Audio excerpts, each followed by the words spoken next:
오늘 8절 말씀해 보면 그러므로 너는 내가 우리 주를 증언함과 또는 주를 위하여 갇힌 자 된 나를 부끄러워하지 말고 오직 하나님의 능력을 따라 복음과 함께 고난을 받아라. 12절에 이로 말미암아 내가 또 이 고난을 받되 부끄러워하지 아니함은 부끄러워하지 말고 부끄러워하지 아니함은 바울은 사도입니다. 이방인과 임금들을 위한 하나님의 택한 그릇으로 부르심을 받고 주의 모든 몸된 교회를 세웠고 믿는 자들을 주께로 많이 이끌었던 초대교회를 기둥같이 섬겼던 그런 일꾼이고 또 사도이기도 합니다. 바울의 삶의 중심은 예수 그리스도입니다. 적어도 다메섹 도상에서 회심한 이후의 삶은 바울이 기록한 서신에도 있듯이 내가 살아도 주를 위하여 살고 죽어도 주를 위하여 죽나니 그러므로 사나 죽으나 우리가 주의 것이라. 오직 주님, 그 주님을 위해서 살았던 바울 자신의 고백이고 간증입니다. 그런 바울이 오늘 이 믿음의 아들이라고 하는 디모데를 향하여 던진 권면과 위로와 부탁 충고의 말씀이 오늘 이 디모데 후서에 기록되어진 내용, 그 가운데서도 디모데를 향해서 그리고 오늘 믿는 우리 모든 성도들을 향해서 복음을 부끄러워하지 않는 그리스도의 증인이 되라는 권면을 하고 있습니다. 복음을 부끄러워하지 말아라. 증인의 삶을 살아가며 부끄러워하지 말아라. 이 부끄럽다라는 말을 사전에 찾아보면 정의를 이렇게 합니다. 양심에 거리낌이 있어 떳떳하지 못한다. 양심에 거리끼는 것이 있어서 떳떳하고 당당하지 못하는 것, 이것이 부끄러움이라고 정의를 합니다. 비슷한 말로는 창피스럽다라는 말이 있습니다. 또 다르게 쓰여지는 말은 수치스럽다라는 말도 쓰게 됩니다. 체면이 깎이거나 떳떳하지 못한 일로 때로 우리가 살아가는 삶에 좀 부끄러운 일들이 많이 있지요. 행동이, 또 생각이, 또 말이 잘못해서 실수해서 빗나가서 좀 부끄러움 당하는 일이 많습니다. 어릴 때는 대소변 가리지 못하면 실수해서 오줌 싸게, 똥 싸게 그러잖아요. 그 어린아이도 자기 실수를 알고 부끄러워합니다. 적어도 철이 들면은 그렇게 하면 부끄러운 줄 알아요. 철이 들기 전에 아직 어릴 때에야 오히려 그것이 당연하게 여겨지지만 성장하면서 자라면서 그런 일을 계속한다면 그는 부끄러운 삶이 됩니다. 장성한 사람, 배운 지식도 있고 사회적 지위와 명성을 가지고 있어도 때로 사회의 유수거리가 되는 부끄러움 당하는 자들이 있지요. 음주 운전하시던 분, 경찰관도 있고 공무원도 있고 성직자도 예외일 수는 없겠지요. 뭐 꼭 음주가 아니더라도 여러 가지 사회 질서, 그것을 벗어나서 하는 일들이 바로 부끄러운 일입니다. 또 요즘 사회에 종종 일어나고 있는 갑질 행패, 갑질 문화, 그것이 때로는 그 사람에게는 부끄러움이 될 수가 있습니다. 그런 일들이 없어야 되지만은 심심찮게 우리 삶의 자리는 그런 일들이 많이 일어나고 있습니다. 우리가 살아가다 보면 실수할 때도 있고 실언할 때도 있고 여러 가지 있을 수가 있어요. 그런 일로 부끄러움을 당해서도 안 되지만은 적어도 성도는, 그리스도인은 복음에 대해서는 부끄러워하지 않아야 된다는 것이 오늘 바울의 부탁이고 권면의 말씀입니다. 적어도 성도는 예수 그리스도 그 복음을 전하고 자랑함에 있어서는 당당해야 되고 떳떳해야 된다라는 것을 오늘 강조하고 있는 말씀입니다. 왜 우리 성도들이 이 복음을 부끄러워하지 않아야 되는가? 바울은 로마서 1장 16절에서 말씀합니다. 내가 복음을 부끄러워하지 아니하노니 이 복음은 모든 믿는 자에게 구원을 주시는 하나님의 능력이 되기 때문이라고. 내가 복음을 부끄러워하지 않는 증인으로 살아가는 것은 그 복음이 모든 믿는 자에게 구원을 주시는 하나님의 능력이 되기 때문이다.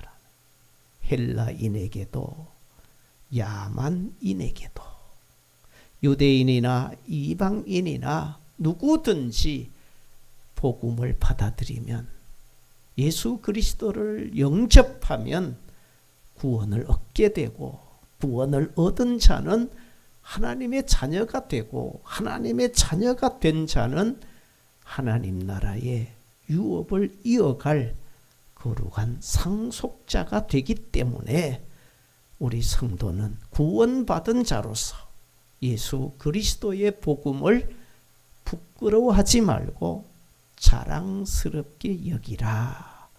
그 부탁을 오늘 믿음의 아들 디모데에게 하고 있는 말씀입니다. 디모데에게만 준 말씀이 아니라 예수를 믿는 우리 모든 성도들에게 주시는 말씀입니다. 우리는 어디를 가든지 무엇을 하든지 누구를 대하든지 이 복음을 전하는 자랑스러운 증인이 되어야 한다. 지난 주간에 여의도 순복음교회 심호하시던 그 조용기 목사님께서 하나님의 부르심을 받아 천국으로 가셨습니다. 그 유수에 나온 것 중에 많은 조문객들이 왔지요. 각계 인사들, 종교가 달라도 많이 조문을 왔어요.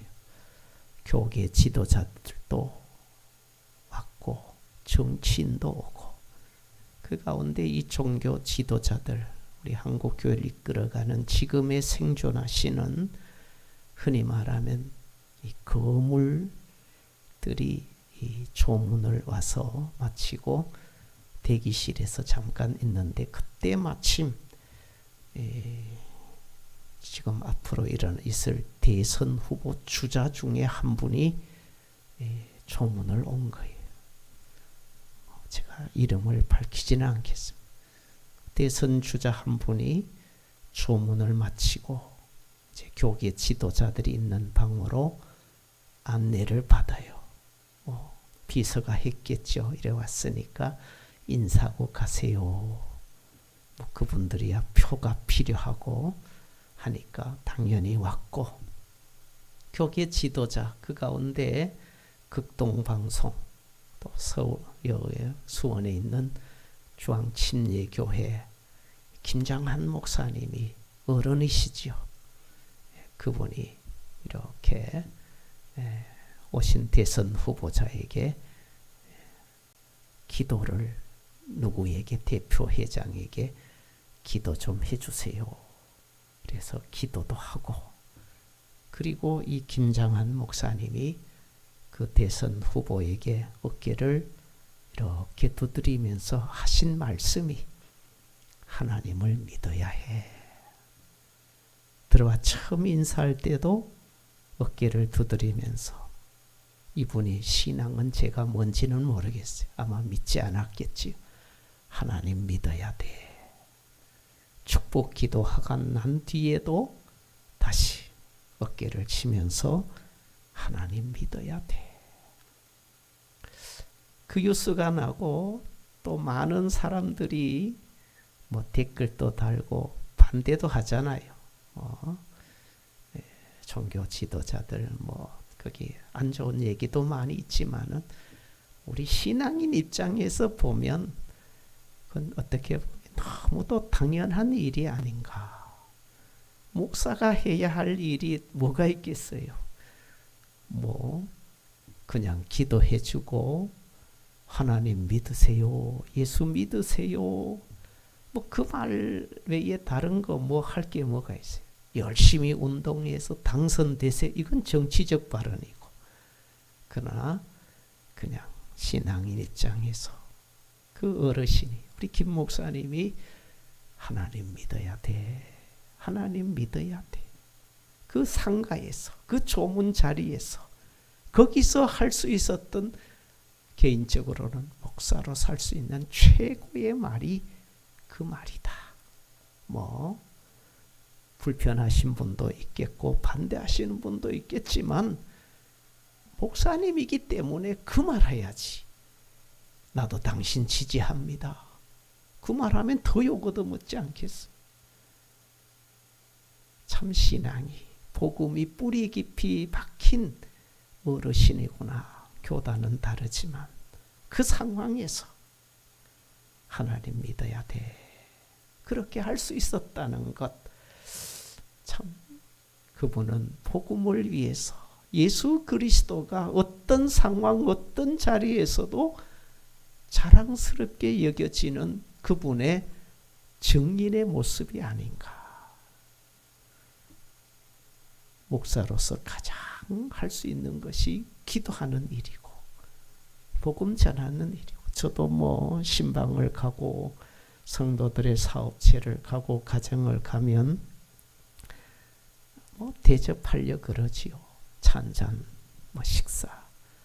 그것 이전에 목사님 오셨으니까 기도 한번 해주세요. 그게 가장 큰 대접이. 그것 없이 찬잔 대접하고 식사, 이것보다는 목사님 잠깐이라도 우리 가정을 위해서, 우리 사업체를 위해서 기도해 주세요. 직원들이 있으면 불러보고 잠시 주고, 서로 바쁘니까 목사님 잠깐 기도해 주시고 가시면 좋겠어요. 기분 좋지요. 기도가 뭐 은혜롭고 그게 아니라 그게 대접이고 그게 할 일이거든. 조문을 가더라도, 제가 집례가 아니더라도 목사님 오셨으니까 기도해 주세요. 그 말에 기쁨이 있거든. 그게 예수 그리스도를 증거하는 증인의 삶이거든. 지금 사도 바울이 믿음의 아들이라고 하는 그 디모데를 향해서 나와 같이 갇힌 몸이 되었다 할지라도 복음을 부끄러워하지 마라. 복음 전하다가 이 갇힌 자가 된 것, 감옥 생활이 하는 것, 이 고난, 이것 두려워하지 말고 회피하지 말고 오히려 부끄러워하지도 말고 고난을 받으라 그러잖아요. 부끄러워하지 말고 복음과 함께 고난을 받으라. 그 말은 나처럼 감옥에 올지라도 담대하게 떳떳하게 당당하게 복음을 자랑하고 증거하는 증인이 되라는 그런 부탁이고 권면의 말이. 바울은 매도 많이 맞았어요. 굶주리기도 많이 했고 동족의 위험, 강의 위험, 강도의 위험, 얼마나 많은 복음을 위하여 증인으로 살다가 고난당한 바울의 고백이 있잖아요. 감옥에 갇히고 결국에는 주후 65년경에 네로 황제 시대 때에 로마에서 목베임 당해 순교의 제물이 되기까지 예수 그리스도를 위해 살았던 복음의 증인이 바울이잖아요.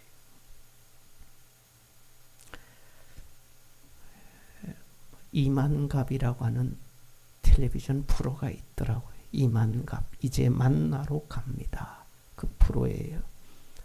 그 지나간 프로인데 거기에 우연하게 채널을 돌리다가 잠깐 봤더니만 그때 나온 그 탈북자 새터민이라 그러기도 하죠.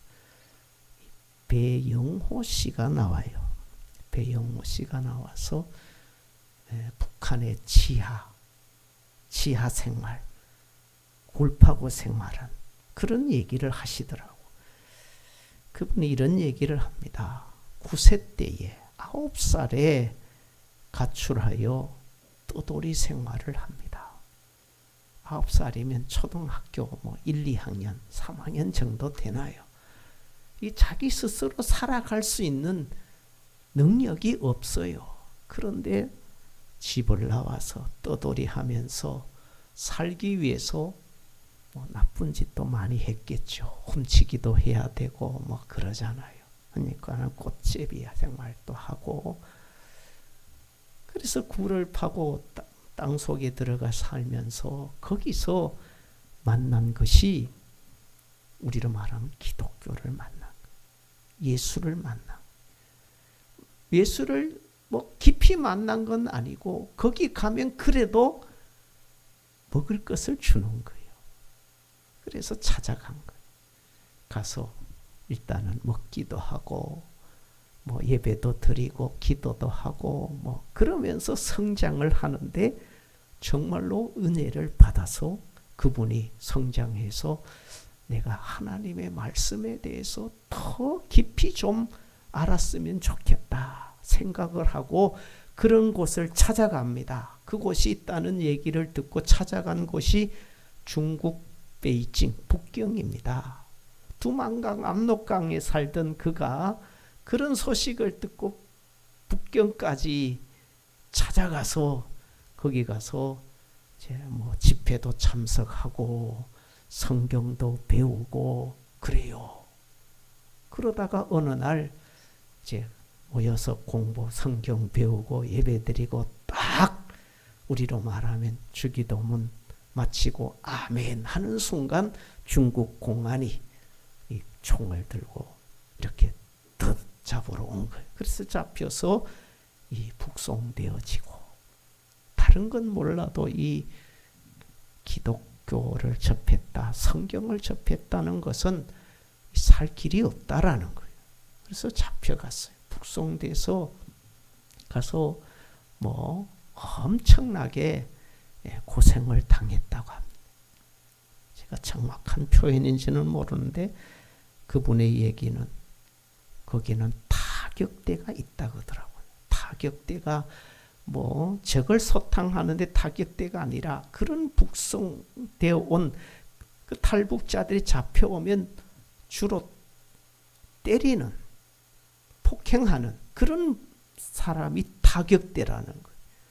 이 사람은 죽어도 좋은 거예요. 죽여도 괜찮을 정도로 자백받기 위해서 그렇게 아주 폭행하는 그런 부대 타격대를 만나서 그야말로 사람 취급받지 못하고 많이 매를 맞아서 한참 며칠을 맞다가 때리는 그 타격대 한 사람이 나중에 알고 보니까 자기 고향 그 선배라는 거예요.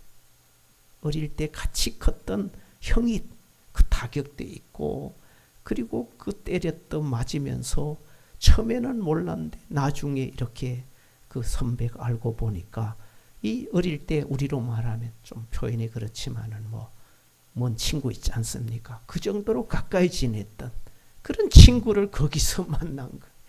그래서 이 친구가 어떻게 해서 풀어줘서 이렇게 넘어와서 탈북해서 와서 얘기한 거예요. 그분 얘기가 여러 가지 있지만은 그분이 한 얘기 중에 내가 느낀 것이 하나가 있어요. 그분은 이런 고백을 합니다. 내가 이렇게 북경에서 성경 공부하고 지하 신앙생활하다가 잡혀서 내가 어떻게 될지 언젠가는 잡히겠지만은 나는 죽을 것을 각오했다. 죽기를 각오하고 나는 그런 우리로 말하면 기독교에 입문을 한 거예요. 그분이 이런 얘기를 합니다. 나는 죽을 것을 세 가지를 각오했다. 굶어 죽을 것을 각오했다. 매맞아 죽을 것을 각오했다. 얼어 죽을 것을 각오했다고. 그런 일이 많이 있으니까 그런 각오를 하면서 그분은 정말로 그분이 이런 얘기예요. 나는 아무리 맞아도 사실 아픈 것을 많이 느끼지 못하는, 맞는데 은사가 있는 분이라고. 그렇게 타격대가 그렇게 두드럽게 패도 그렇게 아프긴 아프지만은 견딜만 했다고. 그래서 그분이 어떻게든지 그런 어려운 고난을 겪고 나서 이제 고향 형을 만나서 풀려나서 이렇게 탈북까지 하게 됐다. 그 이면 속에 다 얘기 못하지만은 역시 하나님의 선한 손길이 있었지 않는가. 주를 위하여 사니까, 복음을 위하여 사니까 하나님께서 그런 구원의 은총을, 그런 길을 열어주시더라는 거예요. 복음을 자랑스럽게 생각하지 않으면 사망의 음침한 골짜기로 떨어질 수밖에 없지만, 복음을 자랑스럽게 여기고 그 복음의 증인이 되면 위경 가운데서도 하나님은 그로 건져 살리시더라. 왜? 복음은 믿는 자에게 구원을 주시는 하나님의 능력이 되기 때문이라는. 그래서 복음을 부끄러워하지 말고 오히려 그 복음을 위하여 고난을 받으라고. 예수님의 제자였던 그 베드로는 예수님이 잡히셨을 때에 예수님을 부인하지 않습니까? 저주도 하고 맹세도 하고, 이 베드로가 해서는 안 되는 그런 부끄러운 일을 이 베드로가 예수님이 잡히셨을 때에 그렇게 했어요. 닭 울음소리 듣지요. 그 울음소리 듣고 베드로가 뛰쳐나가서 가야바의 담벼락을 붙잡고 그렇게 통곡하고 눈물로 회개했다고. 성지순례를 가면 베드로 수비권 교회가 있어요. 기념교회가 있어요. 그 교회 가장 높은 꼭대기에 상징물이 하나 있는데, 장닭인지 암닭인지는 모르지만 장닭처럼 하나 닭을 그려놨어요. 세워놨어요. 그런 베드로가 쓴 편지가 베드로 전후서잖아요. 베드로 전서 4장 16절에 베드로가 이렇게 고백합니다. 베드로 전서 4장 16절. 만일 그리스도인으로 고난을 받으면 부끄러워하지 말라. 그리스도인으로서 고난을 받으면 부끄러워하지 말아라. 자기 삶을 경험한 거죠. 나는 예수 때문에 부인하는 부끄러움을 당한 자야. 수치스러움 겪은 자야. 그것이 얼마나 자기 자신의 마음에 무거운 짐이 되는지, 내가 주님 앞에 눈물로 통곡하고 회개했다 할지만은 그 흔적 지워지지 않으니까 훗날에 그는 편지를 쓰면서 그리스도인으로서 예수 때문에, 복음 때문에 고난받는 것 부끄러워하지 말아라. 바꾸어 말하면 고난받는데 떳떳하고 당당해라. 그 얘기하는 거예요. 예수 자랑하라는 거예요.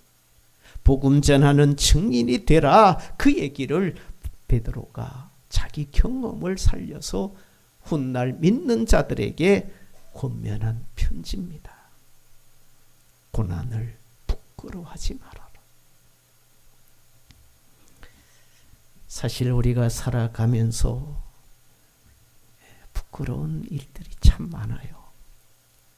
순간순간 실수하고 실족하고 실언하고 참 부끄러운 일이 많지요. 때로는 남편으로서, 아내로서, 아버지로서, 자녀로서, 목회자로서, 성도로서, 직분자로서 참 부끄러운 일들이 얼마나 많은지 모릅니다. 정말로 우리가 무엇을 부끄러워해야 되고 무엇을 자랑해야 하는가? 우리가 부끄러워해야 되는 것이 있다면 신앙인으로서, 그리스도인으로서 믿음으로 살지 못함을 부끄러워해야 합니다.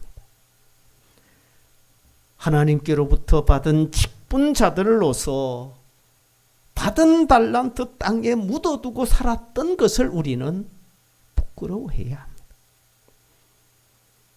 종말론적 신앙을 가지고 살아가는 그리스도인들이 정결한 그리스도의 신부로 살아가지 못하고 있는 그런 것을 우리는 부끄러워해야 합니다.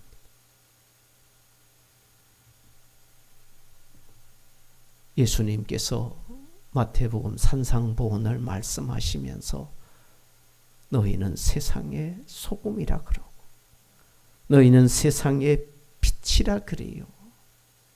세상의 소금, 세상의 빛으로 살아가지 못함을 우리는 부끄러워해야 돼. 사도 바울은 고린도 교회 성도들을 향해서 너희는 구원을 얻는 자들에게나 망하는 자들에게나 그리스도의 향기라 그래요. 그리스도의 향기를 풍기지 못하고 살아온 우리 자신을 부끄러워해야 돼. 너희는 그리스도의 편지라 그래요. 그리스도를 알리지 못한 그것을 우리는 부끄러워해야 돼. 그런 것은 부끄러워해야 돼. 그러나 다른 어떤 인간적인 것, 가난한 것, 못 배운 것, 신체적인 핸디캡이 있는 것, 그런 것으로는 우리가 부끄러워하지 않아도 됩니다. 내가 가난해서 가난한 것이 뭐 부끄럽습니까? 부자는 당당합니까?